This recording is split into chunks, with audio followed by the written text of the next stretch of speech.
আমেরিকার ইসরায়েল যেহেতু একটা বড় ধাক্কা দিয়েছে এবং হুমকি আছে যে আরো তারা দিতে পারে। ইরানও চাচ্ছে না যে দমে যেতে, তারাও কিছুটা ধাক্কা দিচ্ছে। এই ধাক্কাধাক্কির মধ্যে মনে হয় যে আগামী 2-3 দিনে এটা হয়তো কিছুটা স্তীমিত হয়ে আসবে। আমি শুরুতে আপনার কাছে জানতে চাচ্ছি, এখন পর্যন্ত যে যুদ্ধের পরিস্থিতি তাতে আপনি কি দেখছেন সামনে? যেহেতু একটা চলমান অবস্থা, এখানে কিছু প্রেডিক্ট করা কঠিন। হ্যাঁ, এখানে যেটা ভাবা যেতে পারে যে অন্তত একটা ট্রেন্ড, যে ধারাবাহিকতাটা কি হচ্ছে সেই জায়গা থেকে চিন্তা করলে, এবং আমরা সকলেই আন্তর্জাতিক গণমাধ্যমে দেখছি ডেভেলপিং স্টোরি হিসেবে, এবং আমরা মোটামুটি সেখানে আন্তর্জাতিক ক্ষেত্রে যারা নিরাপত্তা বিশ্লেষক তাদের বক্তব্যগুলো শুনছি। আমাদের বাংলাদেশেও সেটা আলাপ আলোচনা শুরু হয়েছে। সেখান থেকে একটা মোটামুটি কিছুটা অনুমান করা যায়। একটা হচ্ছে যে একটা বড় ধাক্কা আমেরিকা এবং ইসরায়েল দিয়েছে ইরানের প্রতি, এবং যেটা 40 দশকেরও 40 বছরেরও বেশি সময় পরে এরকম একটা বড় ধাক্কা।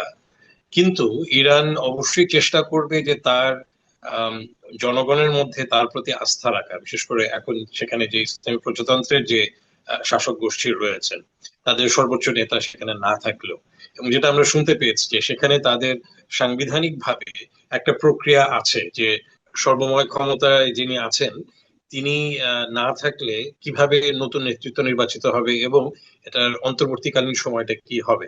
অন্তর্বর্তীকালীন সময় যে 3 জনের একটা প্ল্যাটফর্মের মতো, সেটি কিন্তু তারা অলরেডি ঘোষণা করেছে, এবং সেই অনুযায়ী বোঝা যায় যে আগামী কয়েকদিনের মধ্যে তারা নতুন একটা নেতৃত্বের ঘোষণাটা দেবে। কিন্তু স্বাভাবিকভাবেই তারা চাইবে না যে এই যে বড় ধাক্কাটা এসেছে সেটাকে পরাজয় হিসেবে মেনে নিতে।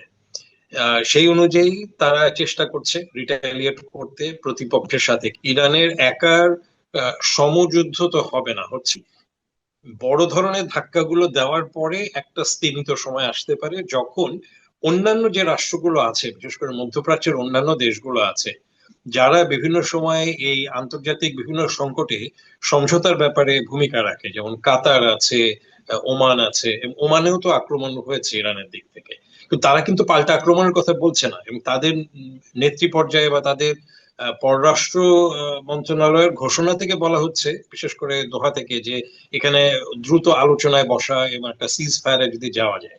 আমেরিকার ইসরায়েল যেহেতু একটা বড় ধাক্কা দিয়েছে এবং হুমকি আছে যে আরো তারা দিতে পারে। ইরানও চাচ্ছে না যে দমে যেতে, তারাও কিছুটা ধাক্কা দিচ্ছে। এই ধাক্কাধাক্কির মধ্যে মনে হয় যে আগামী 2-3 দিনে এটা হয়তো কিছুটা স্তীমিত হয়ে আসবে। তৃতীয় কোনো পক্ষ যদি সেখানে জোর মানে জোরে প্রস্তাব করে যে আমাদের আলোচনায় বসা উচিত, কারণ এই যুদ্ধে শুধুমাত্র ইরান বা ইসরায়েল ক্ষতিগ্রস্ত হচ্ছে না বা আমেরিকা ক্ষতিগ্রস্ত হচ্ছে না, পুরো মধ্যপ্রাচ্য এবং মধ্যপ্রাচ্যের এই সংকট সারা বিশ্বের উপরে বিভিন্নভাবে প্রভাব ফেলবে, এবং আমরা শান্তিপূর্ণ জায়গায় যেতে চাই। এবং তখন তৃতীয় পক্ষ যদি সেই আলোচনায় বসার কথা বলে, তখন হয়তো আবার আলোচনা আসতে পারে। আমরা কয়েকদিন আগেই দেখেছি যে ইরান এবং মার্কিন যুক্তরাষ্ট্র যে আলাপ আলোচনার পর্যায়ে ছিল সেটার ব্যাপারে প্রেসিডেন্ট ট্রাম্প এক ধরনের একটা হতাশা প্রকাশ করেছিলেন। তখনই একটু আলামত কিন্তু আমরা পাচ্ছিলাম যে হয়তো এই হতাশা থেকেই তারা একটা প্রক্রিয়ায় যাবেন, যেটা একটা সামরিক প্রক্রিয়ায়। তো সেই জায়গা থেকে যুদ্ধাবস্থা মনে হয় যে খুব বেশি দিন চলবে না। কিন্তু এটা যদি আমরা বলি সামাজিক, রাজনৈতিক, অর্থনৈতিক এবং ভূ রাজনৈতিক একটা প্রভাব থাকবে, সেটা কিছুটা সুদূর প্রসারী হবে। সেই অনুযায়ী প্রবাসী বাংলাদেশের উপরেও সেটা কিছুটা প্রভাব পড়তে পারে। ইরানের সাথে যুক্তরাষ্ট্র এবং ইসরায়েলের যে যুদ্ধ, সেখানে কিন্তু আমরা ইরানের দীর্ঘদিনের যে মিত্র হিসেবে আমরা যাদেরকে চিনি, চীন এবং রাশিয়া কিন্তু সেভাবে আসলে তাদের সেভাবে কণ্ঠ শোনা যাচ্ছে না তাদের। এ, এ, মানে ইরানের প্রতি তাদের কিন্তু সে সাপোর্টটা আমরা দেখতে পাচ্ছি না। সেক্ষেত্রে আসলে বিষয়টা আপনার কাছে কি মনে হচ্ছে, যে ইরান কি অনেকটা একাই হয়ে গেল যুদ্ধে? খুবই গুরুত্বপূর্ণ যে এই বর্তমান এই যে ঘটনাটা ঘটছে ইরানে, সেটার ক্ষেত্রে ভূ রাজনীতির উপরে কি প্রভাব পড়ছে। আমরা যেটুকু শুনতে পেয়েছি যে রাশিয়া সেখানে প্রতিবাদ জানিয়েছে যে আমেরিকান এবং ইসরায়েলি যে আগ্রাসন, কিন্তু সেটা এক ধরনের বক্তব্য প্রদানের মধ্যে দিয়ে আমরা সেটা দেখেছি। এখন কিছুটা নাজুক অবস্থায় কিন্তু চীন এবং রাশিয়া রয়েছে। রাশিয়ার যদি আমরা চিন্তা করি যে স্বাভাবিকভাবেই ইউক্রেনের সাথে তাদের যে যুদ্ধ, এবং ইউক্রেনের সাথে সমঝোতা করার ব্যাপারে মার্কিন যুক্তরাষ্ট্রের দিক থেকে চাপ আছে, ইউরোপের দিক থেকে চাপ আছে। কাজে সেখানে কিন্তু রাশিয়া কিছুটা অলরেডি একটা একা অবস্থানে আছে। আবার চীনের দিক থেকে যেহেতু সেখানে যে শুল্কের চাপ এবং শুল্ক রাজনীতি মার্কিন যুক্তরাষ্ট্রের সাথে, সেখানেও কিন্তু চীন একটা চাপের মুখে আছে।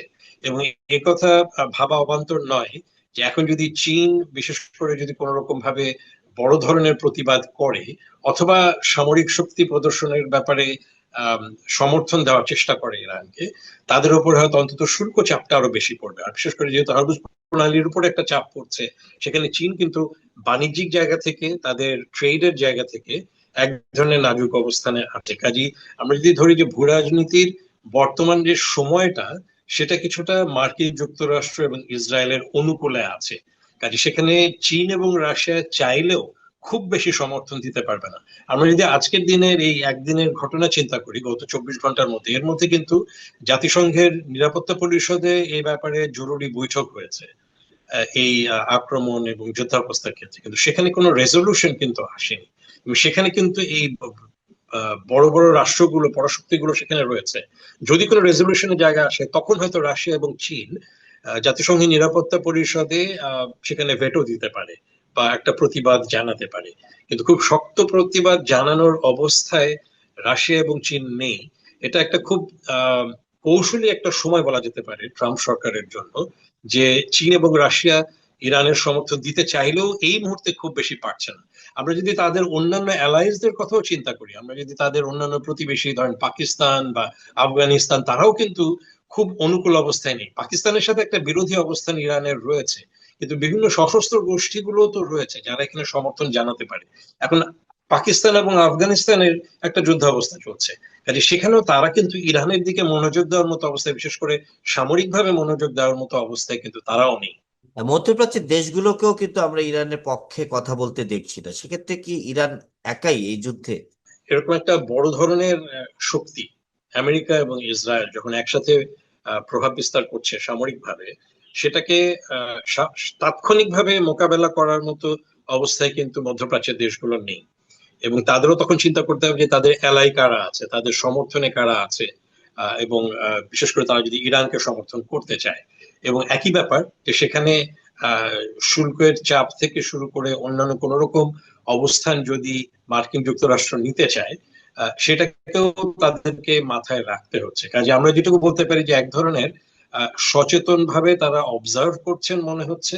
তারা এখনই কোনো পক্ষ অবলম্বন করে কোনো অবস্থান নিচ্ছেন না, কিন্তু তাৎক্ষণিক প্রতিক্রিয়া দেখিয়ে এটাকে প্রতিবাদ জানিয়ে ইরানের পাশে এসে দাঁড়ানো, এইটা তাদের পক্ষে সম্ভব না। এবং ইরানও সম্ভবত সেই জায়গায় চাপ দিতে পারে না, বা তাদের যারা প্রতিন দেশ তাদেরকেও তারা বলতে পারছে না দেখে আছে। এটা একটা খুবই ভাবে হয়নি। আমরা যদি চিন্তা করি যে বিশেষ করে বিগত অনেক বছরের রিপাবলিকান সরকার হোক অথবা ডেমোক্রেটিক সরকার হোক, এইভাবে কিন্তু শক্তি প্রদর্শন এবং বিশ্বের অর্থনীতি, বাণিজ্য, রাজনীতি, সমরাস্ত্রনীতি নিয়ন্ত্রণ করছে এবং কঠোর হস্তে নিয়ন্ত্রণ করছে অথবা রেজিম চেঞ্জে ভূমিকা রাখছে, বহু বছরের মধ্যে কিন্তু আমরা সেটা দেখিনি। কাজে এখন অনুমান করা কঠিন যে কে কার পক্ষ হয়ে কাজ করবে, কারণ তখন তাকে আইসোলেট করার ব্যাপারে কিন্তু মার্কিন যুক্তরাষ্ট্র, বিশেষ করে ট্রাম্প সরকার পিছপা হবে না। সেক্ষেত্রে কি ইরানের পরিণতি ইরাকের মতো হতে যাচ্ছে? ইরানের পরিণতি কি হবে সেটা এখনই বলা মুশকিল। আমরা যেটুকু ধারণা করতে পারি যে যদি আমরা ইরাকের সাথে তুলনা করি, সেখানে যেই সময়ে আয়রন হ্যান্ড, কঠোর হস্তে সাদ্দাম হোসেন একটা বড় ভূমিকা রেখেছেন, অথবা আমরা যদি লিবিয়ার কথা ভাবি, গাদ্দাফি যে সময় ভূমিকা রেখেছেন, তখন সেখানে যে প্রচারণাটা চালানো হয়েছিল, ওয়ার অন টেরর, সন্ত্রাসের বিরুদ্ধে একজোট হয়েছে শুধু মার্কিন যুক্তরাষ্ট্র না, তাদের অ্যালাইরা যুক্ত হয়ে সেখানে রেজিম চেঞ্জের ভূমিকা রেখেছে, সেটা হতেও কিন্তু সময় লাগবে। এখন আপাতত এখানে মার্কিন যুক্তরাষ্ট্র এবং ইসরায়েল একটা ভূমিকা রেখেছে। এখন সেখানে যদি মার্কিন যুক্তরাষ্ট্র এরকম একটা ফরেন পলিসির জায়গায় তারা যায়, যেখানে তারা বলতে পারে যে এখানে এই উগ্র ইসলামপন্থী যে গোষ্ঠীগুলো আছে বা সশস্ত্র গোষ্ঠীগুলো আছে তাদের বিস্তার ঘটবে। এবং আমরা যেটা শুনেছি যে কিছু প্রক্সি গোষ্ঠী আছে যেগুলো বিভিন্ন সময় ইরানের সমর্থনে অন্যান্য দেশে একটা চাপ সৃষ্টি করার মতো অবস্থানে থাকে। সেই সশস্ত্র গোষ্ঠীগুলো কতটা একজোট হবে, এবং সেই অনুযায়ী যদি কোনো একটা সময় মার্কিন যুক্তরাষ্ট্র বলতে সক্ষম হয় যে এই বিভিন্ন দেশে যে সশস্ত্র গোষ্ঠীগুলো এগিয়ে আসছে, এমনকি যদি আইএস থেকে শুরু করে এই ধরনের বিভিন্ন ভূমিকাগুলো আবার চাড়া দিয়ে ওঠে বিভিন্ন গোষ্ঠী, তখন হয়তো মার্কিন যুক্তরাষ্ট্র বলতে পারে যে তাদের সহযোগী রাষ্ট্রগুলোকে একসাথে নিয়ে একটা জোট বাঁধা, এবং তখন আরো সরাসরি রেজিম চেঞ্জের ব্যাপারে একটা ভূমিকা। এখানে এখন লোন রেঞ্জার যদি আমরা বলি বা এককভাবে বা দ্বৈতভাবে ভূমিকা রাখার ক্ষেত্রে আহ, ইরাকের মতো অবস্থান হঠাৎ করে এখনই ইরানে হয়ে যাবে এটা মনে হয় না। তবে ইরান যদি এখন মোটামুটি তাদের রাষ্ট্র ক্ষমতা নিয়ন্ত্রণে রাখতে পারে এবং সাধারণ জনগণকে বিশেষ করে তাদের যেসব ব্যাপারে কিছু এখানে অসন্তোষ তৈরি হয়েছে, অনেক মৃত্যু হয়েছে গত জানুয়ারি মাসে, কয়েক হাজার মানুষ, এগুলোর ব্যাপারে যদি একটা পজিটিভ ভূমিকা ইরান রাখতে পারে, যে তার নিজের দেশের জনগণকে এক ধরনের আশ্বস্ত করা যে তারা নিয়ন্ত্রণে আছে, থাকবে, এবং সেখানে কিছু কিছু ক্ষেত্রে কঠোর অবস্থান রাখা, যেটা যদি ইরানিয়ান জনগণ বাধ্য হয় সেটা মেনে নিতে, এবং রাজ পরিবারের সদস্য তারা যদি এটাকে আহ, মানে মোকাবেলা করার জন্য কোনো বড় ভূমিকা রাখতে না পারেন, তাহলে ইরান আপাতত মনে হয় যে উতরে যেতে পারে একটা সাময়িক বা বড় একটা ধাক্কার সামনে।